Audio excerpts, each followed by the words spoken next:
Olá, sou a Érica Veríssimo do Teologia Fralda e Pão e esse é o devocional no Evangelho de Mateus. Hoje, Mateus capítulo 12.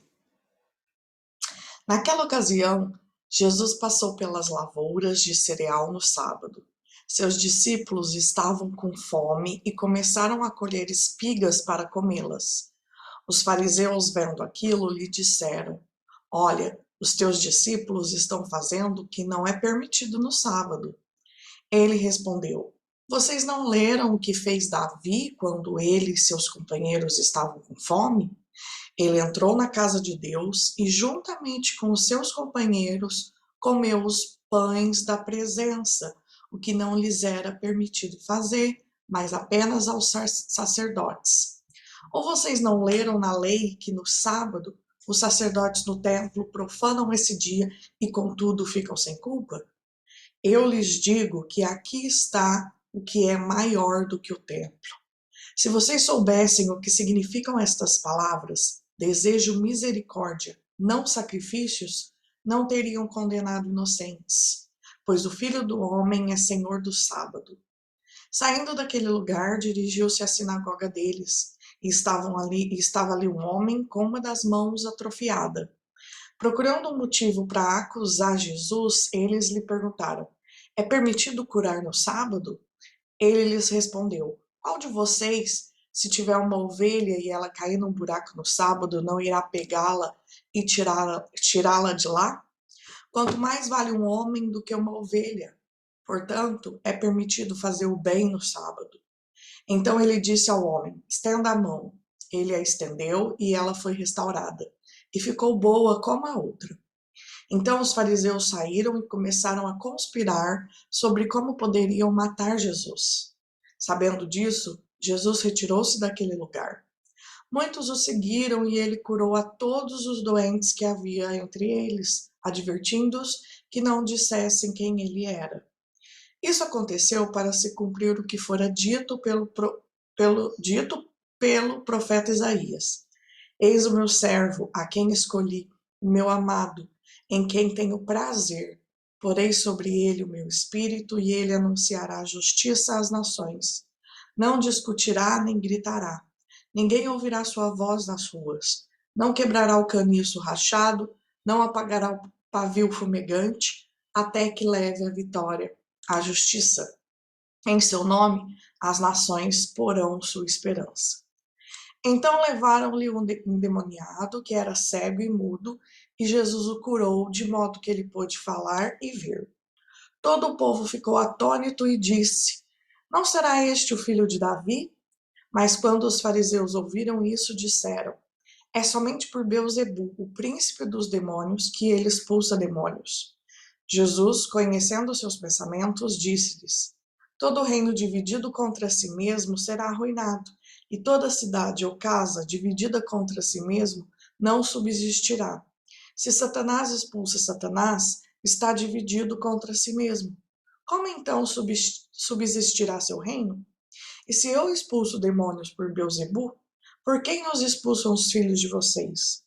Por isso, eles mesmos serão juízes sobre vocês.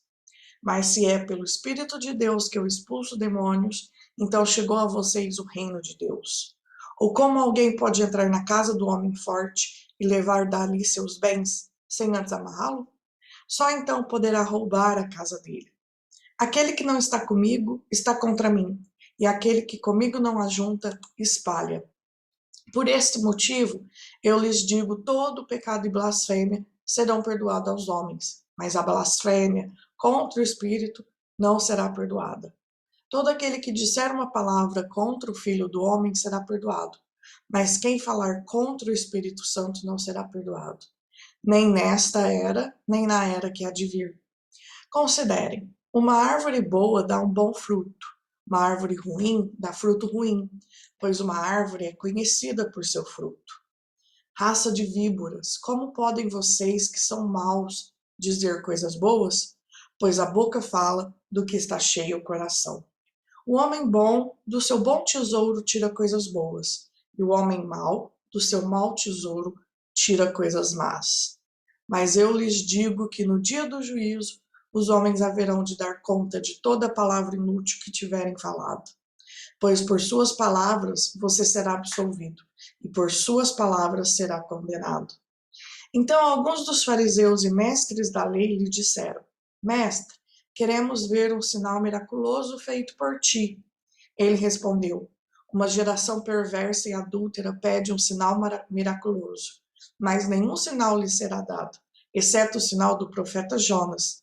Pois assim como Jonas esteve 3 dias e 3 noites no ventre de um grande peixe, assim o Filho do Homem ficará 3 dias e 3 noites no coração da terra. Os homens de Nínive se levantarão no juízo com esta geração e a condenarão, pois eles se arrependeram com a pregação de Jonas. E agora está aqui o que é maior do que Jonas. A rainha do sul se levantará no juízo com esta geração e a condenará, pois ela veio dos confins da terra para ouvir a sabedoria de Salomão, e agora está aqui o que é maior do que Salomão. Quando o espírito imundo sai de um homem, passa por lugares áridos, procurando descanso e não encontra, e diz: Voltarei para a casa de onde saí. Chegando, encontra a casa desocupada, varrida e em ordem.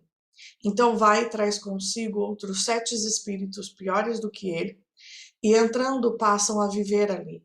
E o estado final daquele homem torna-se pior do que o primeiro. Assim acontecerá a essa geração perversa.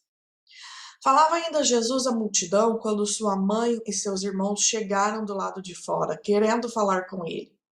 Alguém lhe disse: Tua mãe e teus irmãos estão lá fora e querem falar contigo. Quem é minha mãe e quem são meus irmãos? Perguntou ele. Estendendo a mão para os discípulos, disse: Aqui estão minha mãe e meus irmãos. Pois quem faz a vontade de meu Pai que está nos céus, este é meu irmão, minha irmã e minha mãe. Então, esse foi o capítulo 12 de Mateus.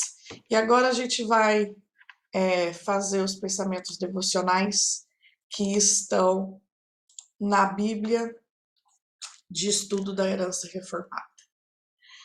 Ela começa assim: Cristo não declarou que o dia de descanso era similar aos demais dias, mas declarou a si mesmo como Senhor do sábado e ensinou a seus discípulos como observá-lo corretamente.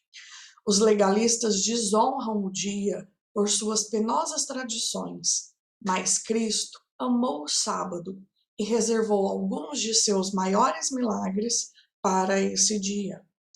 Os cristãos também devem amar o dia do Senhor e guardá-lo. Que o exemplo e o ensino de Cristo nos mostrem sobre como devemos verdadeiramente guardar o dia do Senhor. Cristo não esmaga a cana quebrada, nem apaga a torcida que fumega.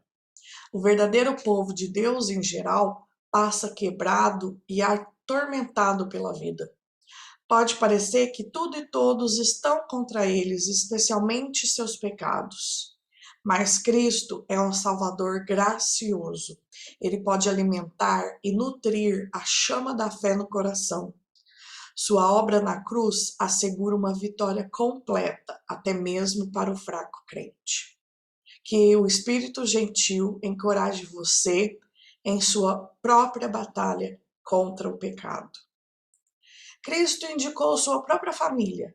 Qualquer que fizer a vontade de meu Pai Celeste, esse é meu irmão, irmã e mãe, lá no versículo 50.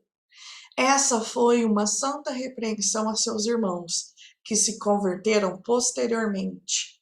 Não são as conexões biológicas que importam no final.